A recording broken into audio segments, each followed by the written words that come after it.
Y'all ready to spend some quality time together? I am Mr. B. I'm a high school zoology teacher and I teach about animals for a living.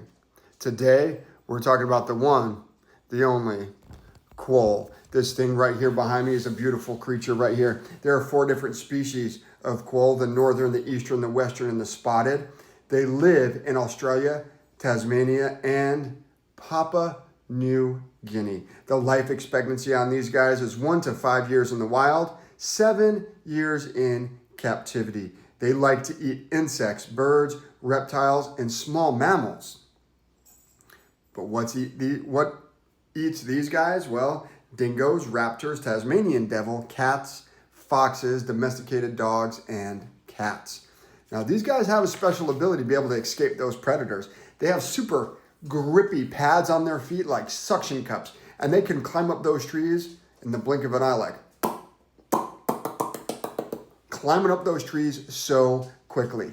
Now, one of the other key things that these guys have is they have one of the strongest bite forces in comparison to their body, which is incredible because these guys are small. Think like ferret size or bunny rabbit size.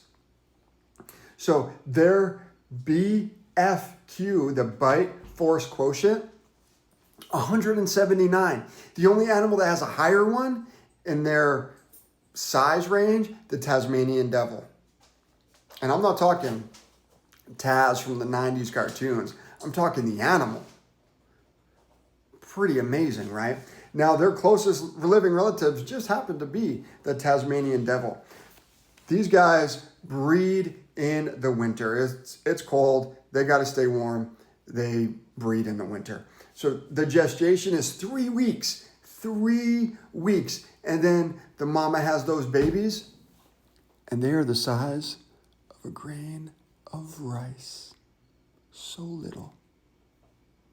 And when they are born, they're having 6 to 8 at a time. So those little grains of rice pops out, climbs up, goes into that pouch where they latch on, and they stay for 6 to 8 weeks. Now, at 6 to 8 weeks, they come out of the pouch. Mama's got a nice little den for them built up. They go hang out in the den. They're kept safe. They're kept warm. All that stuff. They come out of the den at about 12 months. Now, what happens to dad? He's not involved. He's out of the picture. In fact,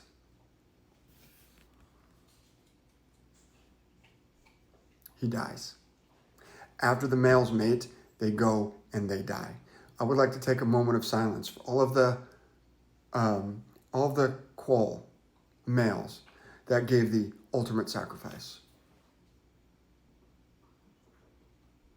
Okay, now, there are currently no Quoll in any U.S. zoos right now. If you want to see them, you got to pop on over to Australia. You know, just a quick little day trip to see the Quolls. I would love to go to Australia, by the way, so if anybody wants to sponsor me, I'd appreciate that. Love to hit that zoo up there, meet the Irwins.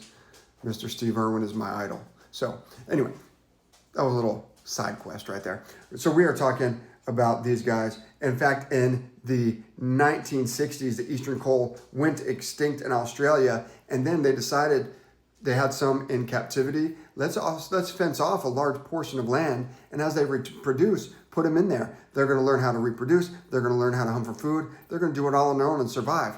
Well, that got to be so many that they took them and put them out into the wild in Australia, and they've been keeping an eye on them, and they are looking good in 2024, 2025. The numbers are great. So that is a pretty great thing that they are coming back. Now let's talk about it. We've got the northern Quoll. Their body length is anywhere from 10 to 15 inches. Their tail length is 8 to 14 inches. Their weight is 2 to 2.5 pounds. Think ferret on those guys. Then we have the western. The body is 12.5 to 16 inches. The tail is 10 to 14 inches, and the weight is 3 to 4 pounds. On that one, you're thinking of a small house cat.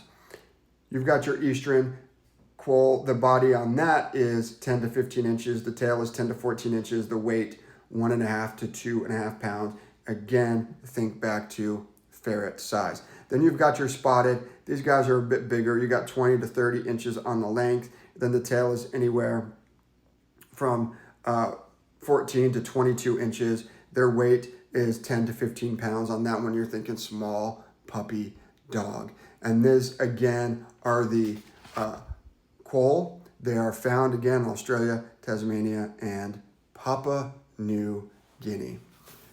Now remember, I am Mr. B, high school zoology teacher, teaching you guys about an animal every single day. Make sure you're following me on all my social media channels if you like learning about animals.